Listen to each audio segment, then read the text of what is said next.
Good afternoon. What an amazing conference this is. When Saul invited me and I said yes, I didn't know what I was getting into.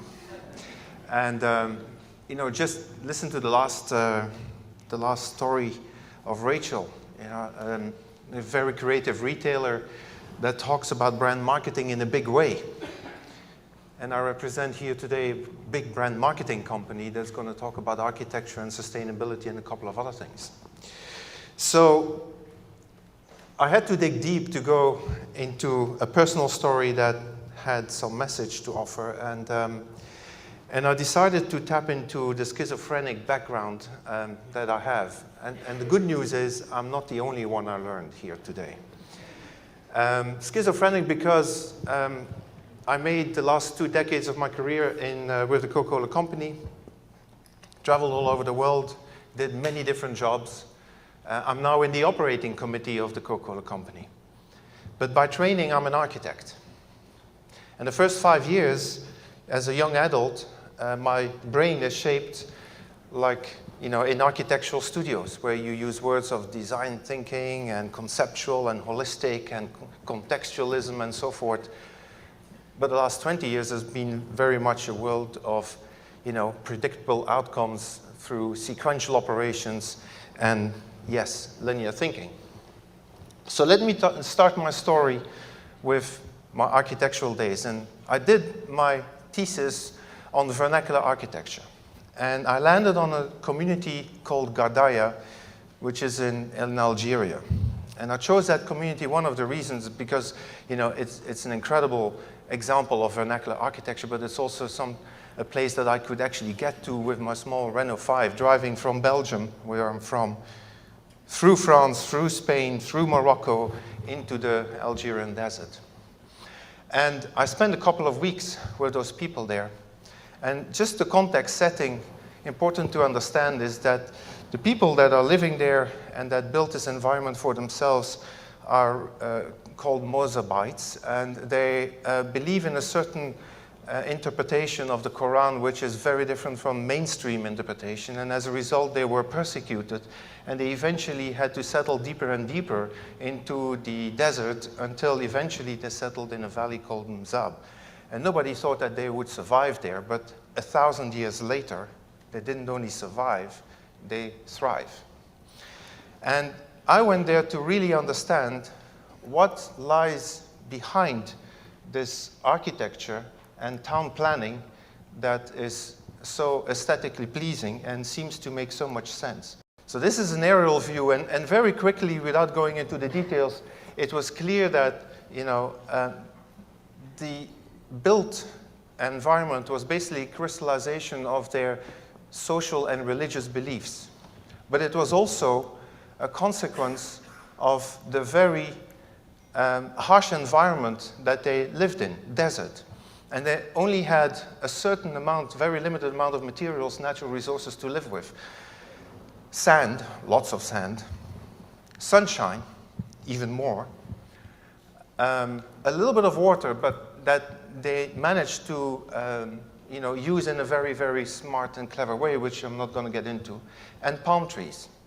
And the palm trees provide a very interesting key to understand the architectural rhythm and design language, because a palm tree doesn't really produce, it's not wood, it's compacted fibers. And if you want to use a palm tree trunk as a beam, there's a limit to the span that you can have, and as a result, that defined basically the model of the design of their houses, as well as of the religious edifices like this mosque. That the mosque is a building that gathers a lot of people, and you see a lot of columns. That is as a consequence of the fact that they can't span substantially. So all in all, a very harmonious given, a very harmonious, balanced solution that is a consequence of really keeping things in equilibrium and based on an understanding that everything is connected: religious values, social values, environmental values, and yes, also interesting, they also realized that, when one of their cities became a certain size, they decided not to continue to build and expand that city, but basically set up another one. So not only everything is connected, but the notion of smaller is smarter, but in a connected way, is something that I took away from that study. And so, a true sustainable solution really comes when all the pieces are connected and balanced in a harmonious way. So that is what I really took away from this. And now I'm not going to go into a history lesson, but in contrast, I grew up in Belgium, and Ghent, which is a city that is today 1,200 years old, that has its ups and downs. But what we were doing in Ghent when I grew up there, with the built architectural environment, was not a pretty picture. Basically, business developers were pursuing profit at the expense of the built environment, and as a consequence also of the communities. And that continued in most of the 20th century until the realization that, at least in my memory, that things are connected, not just need to be connected and balanced at a local level, but also at the global level. And the manifestation of that understanding really came through acid rain. It's hard to see you, but I don't know how many people here remember acid rain as the first manifestation. And so the acid rain in that destroyed forests in Northern Europe had nothing to do with pollution out of Europe. It had to do with pollution on the other side of the world. And all of a sudden we started to connect things. Couldn't really prove it. Very different from the world we are in today, where we still pursue, economic growth first, but not necessarily at the expense of future generations and the environment that our kids and kids' will be living into. And the fact is today, with sensing and with, that are becoming cheaper and cheaper and omnipresent, generate more and more data, add to this artificial intelligence, you can find correlations, even causations, and you prove that everything is connected. There's no more doubt. At the global level, we are part of a global ecosystem. So on the one hand, it's great that we realize now, because we can prove it, that we cannot mortgage future generations from a community and environmental level. But the reality is, and I started to realize this 7, 8 years ago, which was for me in a moment of awakening, that this equation is in itself not sustainable. Not in a finite world. There are people much smarter than me that, have been quoted by saying, planning for infinite growth, the arrow on the left, in a world of finite resources is actually insanity. And yet, that is what we're doing. And I had this realization when I was head of the Global Youth Center, which was my previous job, and I'll talk a little bit more about this.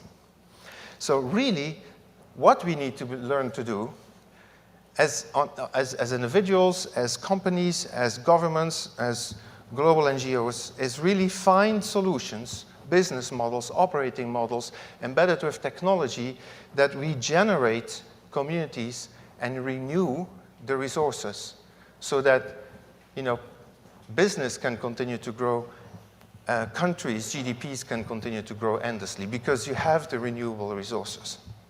And that ultimately will deliver us this endless growth. But here is the interesting thought, again, realization that I had, that this is not simple to do. If you only focus on the left side of the screen, it's a linear model. You only have one goal. And most, how we've grown up in the 20th century, basically we've all been trained to deliver on this one goal. Now all of a sudden we have to deliver on 3 goals in parallel. And there's the other realization that you can't do this by yourself. Not one company, not one community, not one city, not one country can do this. Not one NGO can do this. So it's a need for collaborating to be able to achieve all 3 goals at the same time is an exponential complexity. And I think, therefore, it is important for big business to start to inject more and more design thinking, holistic thinking, that brings solutions intersecting with the linear thinking. And that's where I think beauty can happen. So going from the notion of bigger is better, and not necessarily totally forgetting this because scale is important for, productivity and for keeping costs down and, getting to a lot of places, to smaller is smarter, but in a very connected way. And I'm going to try to illustrate this thinking with two examples. Two examples that, I generated as a consequence of this realization 7-8 years ago.